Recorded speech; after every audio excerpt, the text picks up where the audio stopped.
Assalamualaikum warahmatullahi wabarakatuh.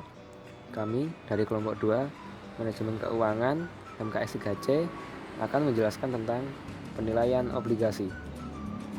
Berikut anggota kelompok: Anissa Fitriana, Bayu Adi Bahtiar, Dian Puspitasari, Fatyatul Munawaroh, Nila Novita Anggraini.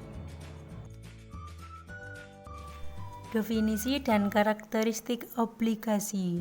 Obligasi adalah surat utang jangka panjang yang dapat dipindah tangankan yang berisi janji dari pihak yang menerbitkan untuk membayar imbalan berupa bunga pada periode tertentu dan melunasi pokok utang pada waktu yang telah ditentukan kepada pihak pembeli obligasi tersebut.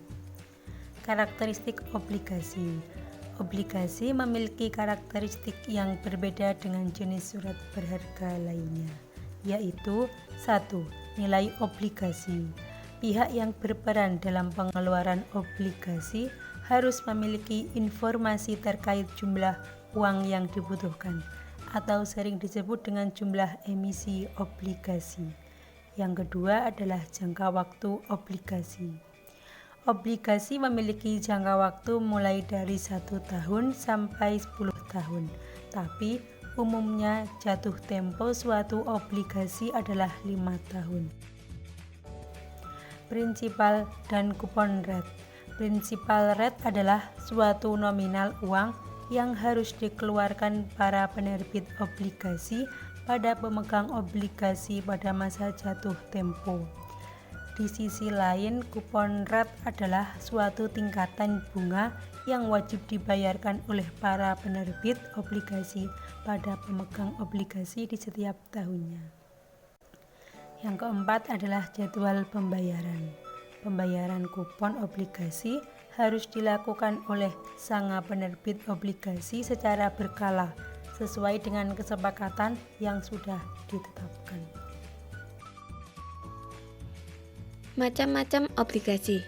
1. Berdasarkan sisi penerbit, yaitu obligasi korporasi, obligasi pemerintah, dan obligasi daerah.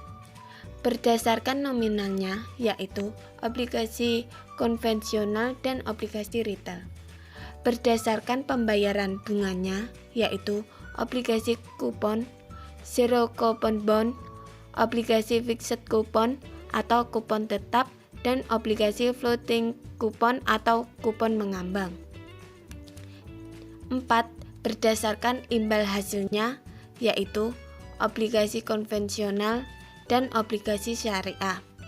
Jenis-jenis obligasi pada umumnya yaitu obligasi pemerintah, obligasi korporasi, obligasi retail. Contoh obligasi perusahaan yang bisa diterbitkan oleh perusahaan swasta nasional seperti BUMN. Surat utang negara atau SUN. Surat berharga syariah negara atau SBSN biasanya diterbitkan pemerintah didasarkan pada syariah Islam. Obligasi retail Indonesia atau ORI sebagai bentuk surat berharga negara atau SBN.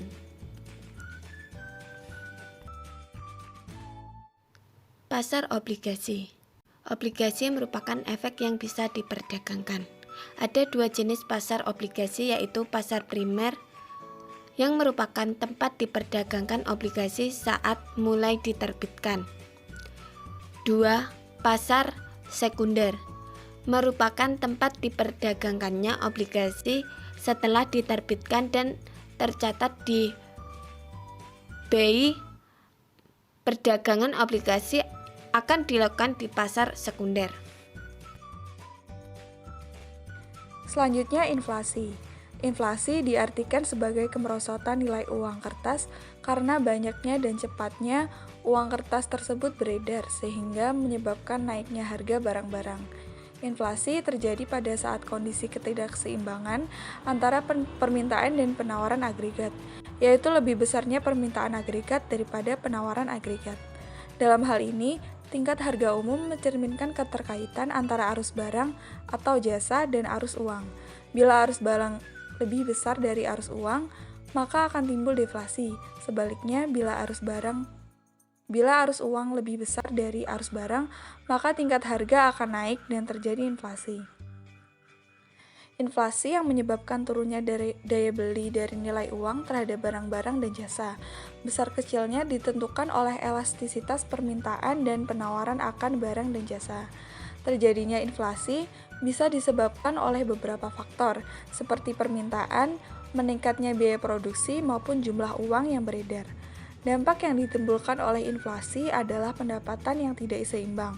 Artinya, dalam hal ini, ada pihak-pihak yang dirugikan dengan adanya inflasi, tetapi ada juga pihak-pihak yang justru diuntungkan dengan adanya inflasi tersebut. Selanjutnya, suku bunga. Suku bunga atau interest rate adalah kompensasi yang dibayar peminjam dana kepada yang meminjamkan.